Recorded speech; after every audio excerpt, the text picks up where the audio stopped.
Magandang gabi mga kapatid at dumako na naman tayo sa prayer meeting natin sa gabi ito at tayo ay hindi nauubusan ng pagkakataon. Idadalangin natin ang ating naranasan na pandemya sa panahon ito at hingin natin sa Panginoon ang kanyang gabay hanggang sagutin tayo. Hindi tayo titigil sa panalangin. At yan ang ating pag-aaralan ngayong gabi na ang pananalangin ay hindi tinitigilan hanggat hindi sinasagot ng Panginoon. Subalit bago tayo magdako sa pagbasa ng talata ay tayo muna manalangin. Panginoon namin Diyos, maraming pong salamat sa hapong ito. Ay hinihiling po namin Panginoon ang iyong banal na presensya at gabay sa amin upang kami Panginoon makagawa ng nararapat lamang sa iyo. Hinihiling po namin Panginoon namin Diyos, bigyan mo kami ng knowledge and wisdom sa hapong ito. At sa mga nanonood na aming mga kapatiran, pagpalain niyo po Panginoon sila. Hinihiling po namin na magkaisa kami sa panalangin sa gabing ito at makita namin yung kasagutan sa nalalapit na panahon. Marami pong salamat, Panginoon Diyos. Ito po ang aming dalangin sa pangalan ng Panginoon Kristo. Amen. Tayo po ay magbabasa ng 4 na talata lang ito na makukuha natin sa Lucas chapter 18 verse 1 muna tayo. Isinaysay ni Jesus, basahin natin mga kapatid ha. Isinaysay ni Jesus ang isang talinhaga upang ituro sa kanila na dapat silang manalangin lagi at huwag manghihinawa. Lumaktaw tayo, pumunta tayo sa verse 7. Hindi pinagkait ng Diyos ang kasagutan sa kanyang mga hinilang na dumadaing sa araw at gabi. Bagamat tila natatagalan, iyon, verse 8, sinasabi ko sa inyo, agad niyang igagawad sa kanila ang katarungan at kasagutan. Ngunit, pagdating ng anak ng tao, sa daigdig na ito, may makikita kaya siyang mga taong nananalig sa kanya. Ito ay isang katanungan mga kapatid. Itong talatang 8 ay isang katanungan. Na ang tanong dito, mayroon pa kaya siyang daratnan na nananalig sa kanya, sa kanyang pagbabalik? Ibig sabihin mga kapatid, ito ay katanungan na tumutukoy sa mga taong naiinit. Sa mga taong walang pag-persevere sa panalangin. Ang sabi dito, the power of persevering prayer. Ito ang pamagat ng ating aralin ngayon. Kapangyarihan ng pananatili sa pananalangin. Ang ibig sabihin ng persevering, persistent, non-stop, hindi tumitigil hanggang hindi sagutin ng Panginoon. Kailangan makita natin na tayo ay hindi tumatanggi, na tumigil hanggat hindi natin natatanggap ang kanyang kasagutan sa ating mga dalangin. Alam niyo mga kapatid, ang ating unang panalangin sa mga panahon ito, mula siguro mga 1 taon na, ang pangunahin nating idinadalangin ay ang Panginoon kumilos sa pandemyang ito na ating nararanasan. Ihilingin natin muli ngayon, ngayong gabi, na tigilan na, wakasan na ng Panginoon ang pandemyang ito. Hindi natin alam, baka bukas, sa susunod na linggo, hindi natin alam. Antayin lang natin ang kanyang kasagutan. Yan ang idadalangin natin sa kanya. Verse 41, tingnan natin sa Lucas 18, 41. Ito ang pang-apat na teksto na verse natin titingnan. Ano ang ibig mong gawin ko? Sabi ng Panginoon. Ibig ko po sanang manumbalik ang aking paningin. Dito naman makikita natin na ang panalangin ng isang tao ay ibalik sa kanya ang kanyang paningin. Ang ibig sabihin niya mga kapatid, ang panalangin natin ay dapat specific. Katulad na sabi ko kanina, ang ating specific na idinadalangin sa puntong ito kung kaya't hindi tayo tumitigil sa pananalangin. Ang ating COVID-19 na ito ang Panginoon lamang ang makakasawatan nito. Siya lamang ang makakontrol ng puso ng bawat isa ng mga tao. At siya lamang ang makakontrol sa media. Lahat. Pati kagalingan ng mga tao na ang sabi nga ng ating medical area, ng ating medical professionals, mayroong karamdaman. May mga karamdaman sila ng COVID-19. Alam mo mga kapatid, ito'y mawawala na parang bula, makakalimutan natin at ang Panginoon ang gagawa riyan sa atin, sa ating dinaranas na ito. Ang sabi dito ng Panginoon sa verse 41, ang ibig ko po, Panginoon, ay manumbalik ang aking paningin. Ang sagot ng tao. Tinanong siya ng Panginoon. Ibig sabihin pala mga kapatid, ang ating dalangin ay specific. Kung kaya't sa hapong ito, idadalangin natin ang specific na panalangin. At sabi nga dito mga kapatid sa verse 42, at sinabi ni Jesus, mangyari ang ibig mo. Pinagaling ka na dahil sa iyong pananalig. Alam niyo mga kapatid, tayo manampalataya lamang.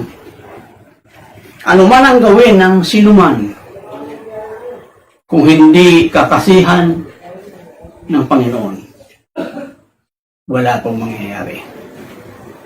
Ang ating inaasahan ay ang Diyos. Ang sabi ng Biblia, ang pananampalatayang walang gawa ay hindi mapapanaligan. Kung kaya tayo bilang mananampalataya, magpatuloy tayo na manalig sa Panginoon at humingi ng habag sa Panginoon. Sapagkat siya lamang po ang makapagbigay sa atin ng kasagutan ng lahat ng yan. Alam niyo mga kapatid, ang dami ng naapektuhan ng COVID-19. Trabaho, kalusugan, mga institusyon ng kalusugan, halimbawa ospital, mga doktor, mga nurses, mga kapatid, lahat ng yan, pati tayo ay nangangamba sa mangyayari ng nadulot ng pandemyang ito, Panginoon, mga kapatid.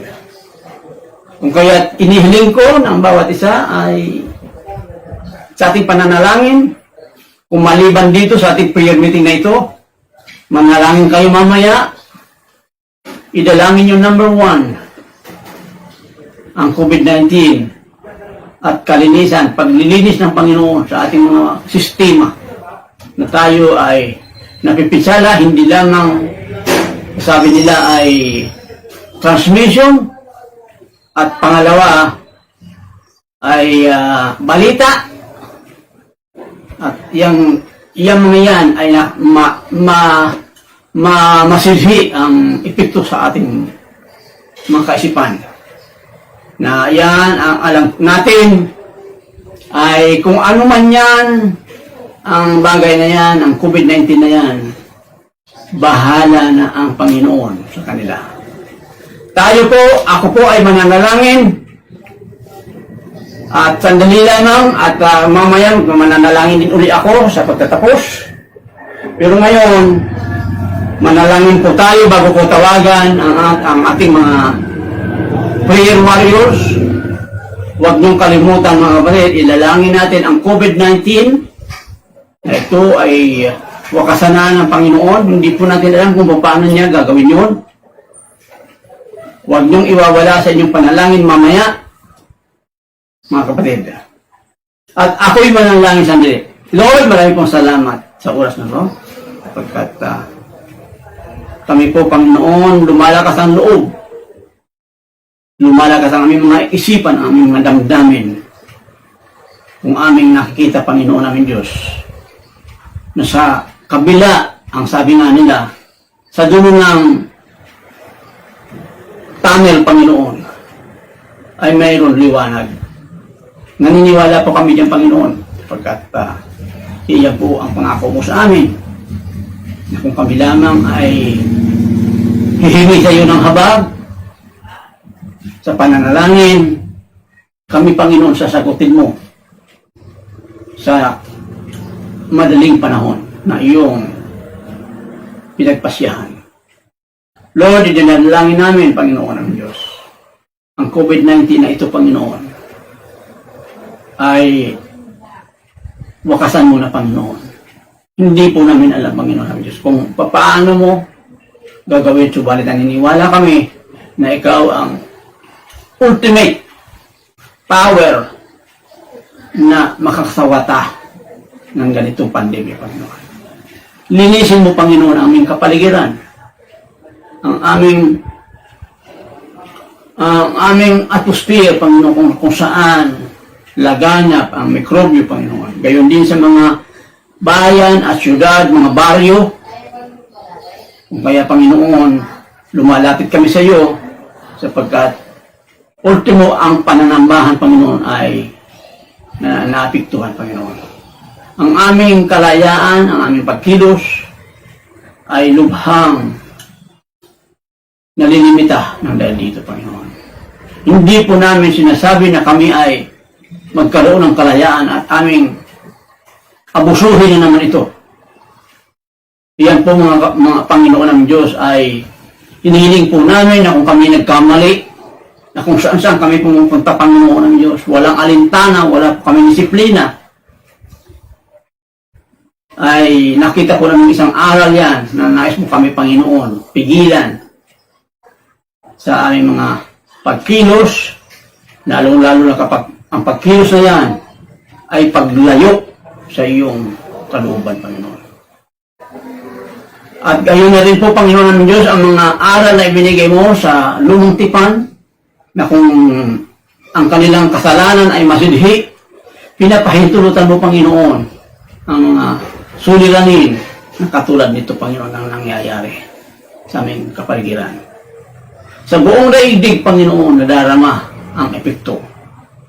Mayroon mga lugar na hindi masyado, subalit, Panginoon ng Diyos, alam po namin na ang bawat bansa ay nangangamba dahil sa pandemya ito, Panginoon. Maraming po salamat, Panginoon ng Diyos, sa hapong ito, sa gabi ito, na kami ay binigyan mo ng pagkakataon na magbasa ng iyong banal na kasulatan bilang tugon namin, Panginoon ng Diyos, sa iyong hinihingi. Na kami ay manalig lamang, magtiyaga sa pananalangin at iyong sasagutin ang aming mga dalangin sa iyong kapanahunan. Maraming pong salamat, Panginoon ng Diyos, sa hapong ito. Sa pangalan ng Panginoon Kristo. Amen. Maraming salamat sa bawat sa iyo. Ngayong hapon ay mananalangin ang mga kapatiran natin at isama na natin ang pandemyang ito, ang COVID-19, sa mga panalangin natin. Magkaisa po tayo, ang ating mga damdamin ay pagkaisa natin nang sa gayon, sa nalalapit na panahon, sa takda ng Panginoon, ay kanyang linisin ang ating mga kapaligiran sa pandemyang ito. Ang unang mananalangin sa atin ay si Resilien Alonso. Hi! So, ako ulit yung makakasama niyo for our first prayer point, which is na yung spiritual maturity,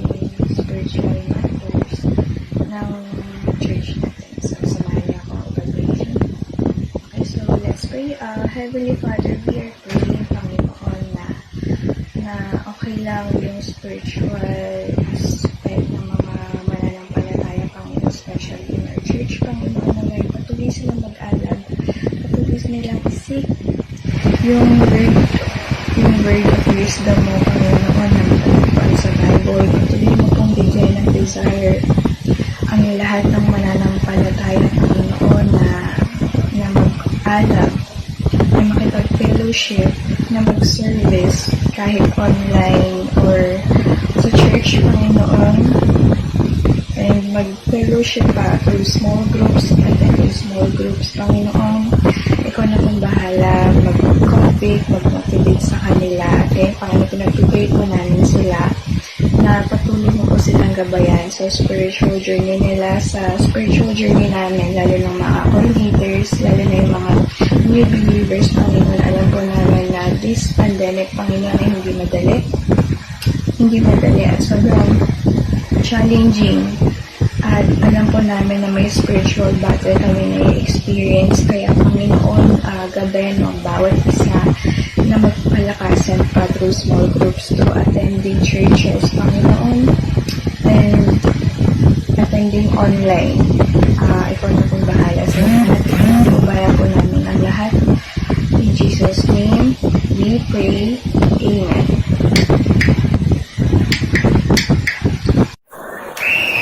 Ang kasunod niya ay si Danica Guillermo.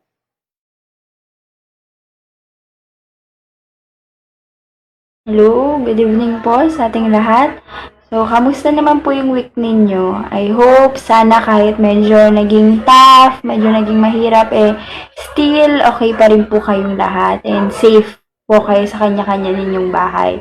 So, ngayon po ako naman yung samahan nyo para ipag-pray ang ating second prayer points, which is yung passionate discipleship. So, let's start na po. Let's pray. Yes, Lord God, Heavenly Father, Panginoon, maraming salamat, Panginoon, sa gabi ito na pinagkaloob mo muli sa bawat isa, Lord God. Thank you po, Father, for this opportunity na pagsama-samahan kaming lahat, even online, Panginoon. Lord, i-bless mo po nawa ang puso ng bawat isa, Panginoon, na nanonood ngayon, Panginoon, and pawiin mo nga po nawa lahat ang pagod at hirap sa kanilang mga puso, Lord God. Lord, humihingi po kami ng kapatawaran sa lahat ng aming mga pagkukulang, pagkakasala na aming nagagawa sa araw-araw, Panginoon. Patawad, Panginoon, sa mga pagkakataon na kinakalimutan namin ang aming responsibility bilang Kristiyano, Panginoon, bilang anak mo, Panginoon. Lord, matawad sa lahat ng aming mga pagkukulang, Panginoon. And Lord, nawa po, Panginoon, ibalik mo ang aming puso muli, Panginoon, sa dapat nitong patunguhan, Panginoon. Ilapit mo po nawa ulit kami, Panginoon, sa iyo, Panginoon. Tulungan mo po kaming muli na makita ang daan patungo po sa iyo, Lord God. Lord, thank you sa lahat ng blessings na natatanggap namin sa araw-araw, Panginoon. Maliit man o malaki, Panginoon, maraming salamat po, Panginoon. Dahil hindi man namin deserve lahat ng bagay na ito, Panginoon, walang sawa mo pa rin po sa amin pinagkakaloob ang lahat ng ito, Lord God. Lord, ngayon po inililapit namin sa iyo, Panginoon, ang lahat ng members ng aming church, ng aming small group, discipleship group, and ng aming church, Panginoon, na hipuin mo po nawa ang mga puso nila, Panginoon, na patuloy ang paglilingkod sa iyo, Panginoon. Pawiin mo po yung pagod, physically, spiritually, and emotionally, Panginoon, na nararamdaman nila, Panginoon, dulot ng pandemic na ito, dulot ng mga makamundong problema, Panginoon. Lord, pakita mo po nawa sa kanila, Panginoon, ang mga dahilan kung bakit kami dapat pa magpatuloy, Panginoon, kung bakit higit na kailangan naming magpatuloy, Panginoon, sa paglilingkod sa iyo, Lord God. Lord, pawiin mo po, Panginoon, lahat ng kapighatian sa aming puso. Pawiin mo rin po lahat ng disappointments and frustration sa aming mga puso, Panginoon. Tanggalin mo po lahat ito, Panginoon, Lord God. Palitan mo po nawa ito ng understanding, ng pagmamahal at pangunawa po para sa ibang tao, Lord God. Lord, ipinagpipray din po namin nawa na ang mga leaders ng aming church, Lord God, na naway wag mapagod sa paglilingkod sa iyo at ganun din po sa pagtitrain ng iba pang mga leaders nang sa gayon Panginoon ay mas lalo pang umusbong ang aming church Panginoon at malayo pa ang maabot nito Panginoon, hindi lang sa loob ng mahabang parang kundi ang iba pang karatig na barangay nito Lord God. Lord, kayo nga po nawa ang manguna sa bawat buhay ng bawat isa Panginoon. Wag mo po nawang itulot Panginoon na malihis kami ng landas o mawalay kami sa iyo, Panginoon. Maraming salamat sa walang sawang paggabay, pag-iingat sa amin sa araw-araw, Panginoon. Kayo nga po ang mamuhay at maghari sa bawat isa, sa buhay ng bawat isa, Panginoon. Maraming salamat po.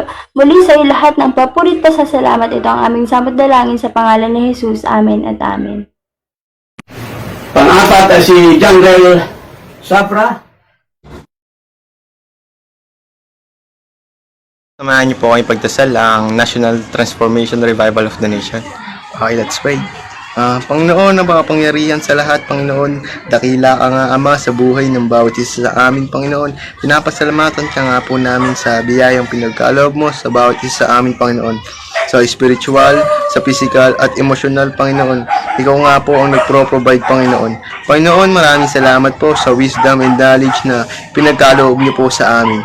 Pinagdarasal nga po namin, Panginoon, ang transformation ng Angono at mga karatig bahay nito, Panginoon. Kayo nga po ang kumilos sa bawat isa sa amin na sumunod sa batas na ipinapatupad, Panginoon. At kayo nga po ang mag-provide ng mga needs ng bawat isa sa amin, Panginoon. Pinagdarasal din po namin ang government, Panginoon. Kayo nga po ang mag-provide ng knowledge and wisdom sa kanila upang malaman nila, Panginoon, ang kanilang gagawin at maging tapat sila sa kanilang bayan, Panginoon. Pinagdarasal ko nga din po ang mga ministry, Panginoon, music, D-group, Panginoon, youth service at maging small group, Panginoon. Kayo nga po ang mag-provide ng knowledge and wisdom, Panginoon, na maituro ng tama at gusto ang inyong tinuturo, Panginoon, sa amin, Panginoon. At magpatuloy ang bawat isa sa amin at kumapit nga lang po sa inyo hanggang dulo, Panginoon. Panginoon, kayo nga lang po ang nakakaalam sa kung ano ang mangyayari. Kaya nga po kami sa inyo yung umaasa at nananampalataya na matatapos din po itong pandemya, Panginoon. Lamang po, Panginoon, in Jesus' name we pray. Amen. At ang panlima ay si Brother Ray Dapulayan.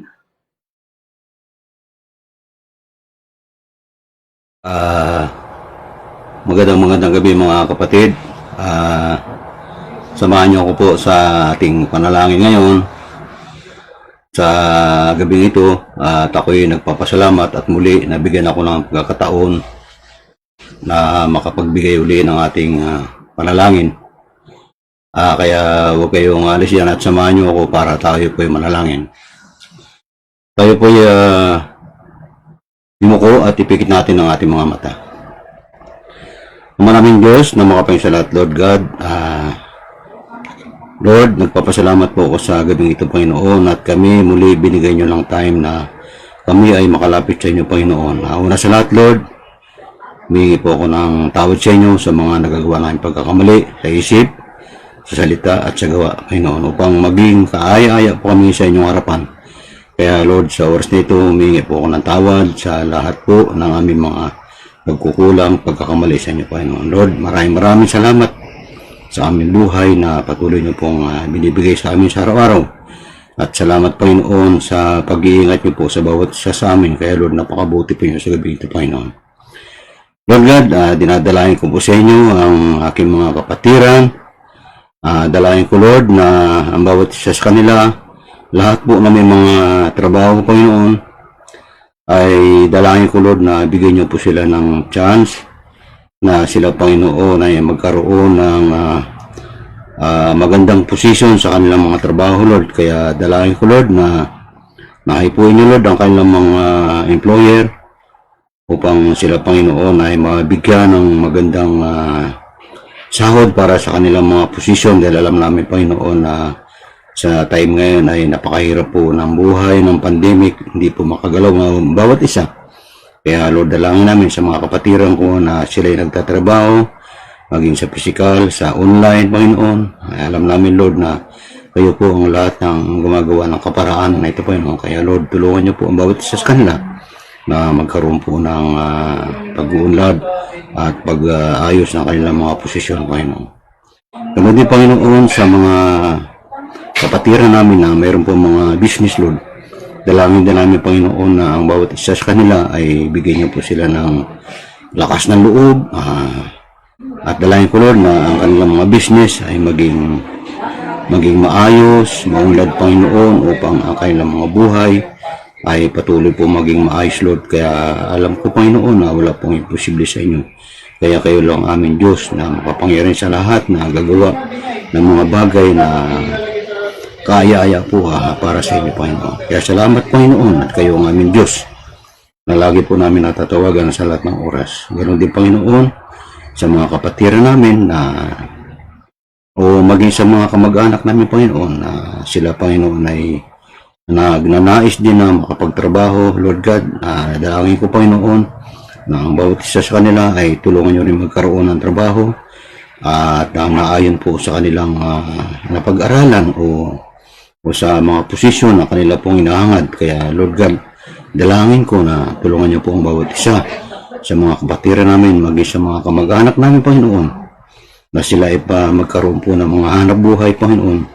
Dahil alam namin, Panginoon, na ang lahat ng ito ay kayo po ang maaaring makapagbigay sa bawat isa sa amin. Kaya hindi po kami nagsasawa na lumapit sa inyo, Panginoon. Kaya, Lord, tulungan niyo po ang bawat isa at ng aming mga kapatiran, lahat ng aming mga kamag-anak, na magkaroon po ng trabaho, magkaroon po ng mga business na maayos, at magkaroon po ng sahod na naayon po sa kanila po mga pinag-aralan. Kaya, Lord, napakabuti pa yun sa amin, Panginoon. Kaya sa gabing ito, Panginoon, nagpapasalamat po ako sa inyo. At lagi po kami tumatawag, Panginoon, dahil alam namin na kayo po aming Diyos ng buhay na pwede po namin lapitan sa lahat ng oras, Panginoon. Lord, ingatan niyo rin po ang bawat mga kapatiran namin sa BCC, Panginoon. Huwag niyo pong hayaan at kami, Panginoon, ay nagpapasalamat sa lahat po ng mga naapektuhan ng COVID, Panginoon, o naging positive ay naging maayos po ang lahat.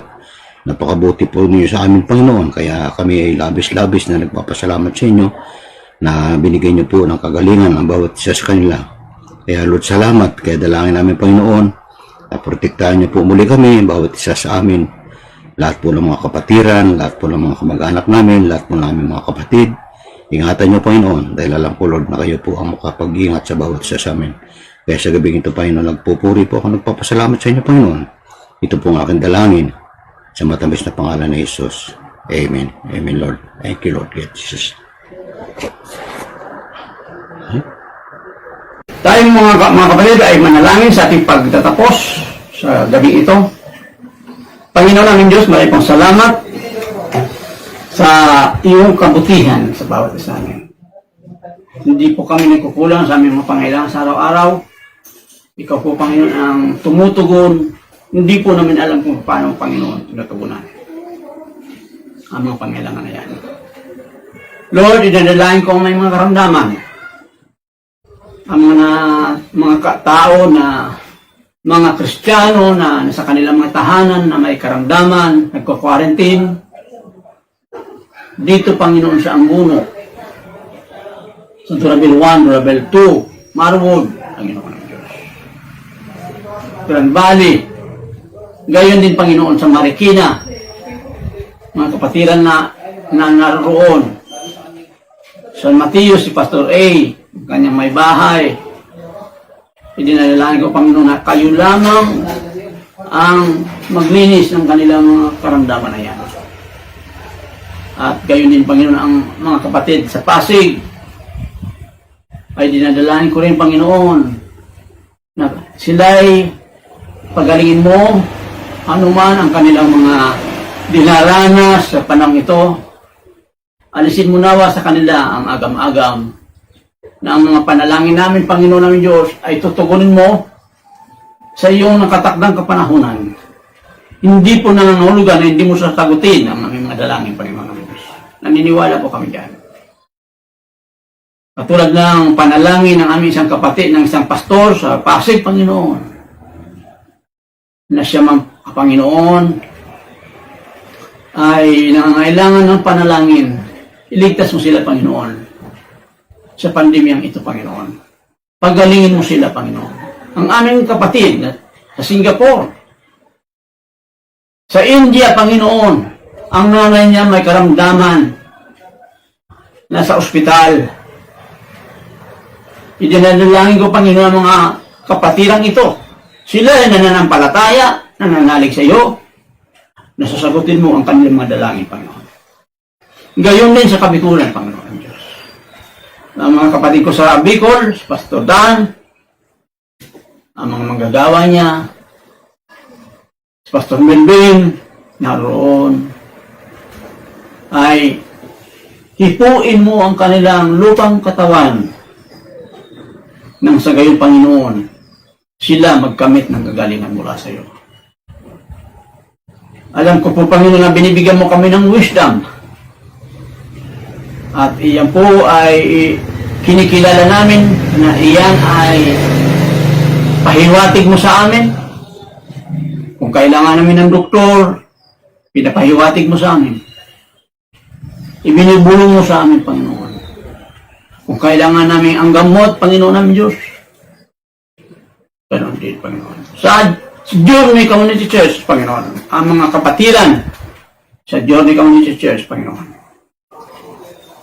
Sila ay mayroong mga agam-agam din, Panginoon namin, may pagkatakot.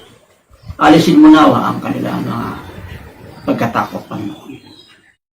Ang lahat ng ito ay aming malalampasan sa tulong mo, Panginoon ng Diyos. Hindi po sa pamamagitan ng aming sariling abilidad, kundi sa pamamagitan mo, Panginoon.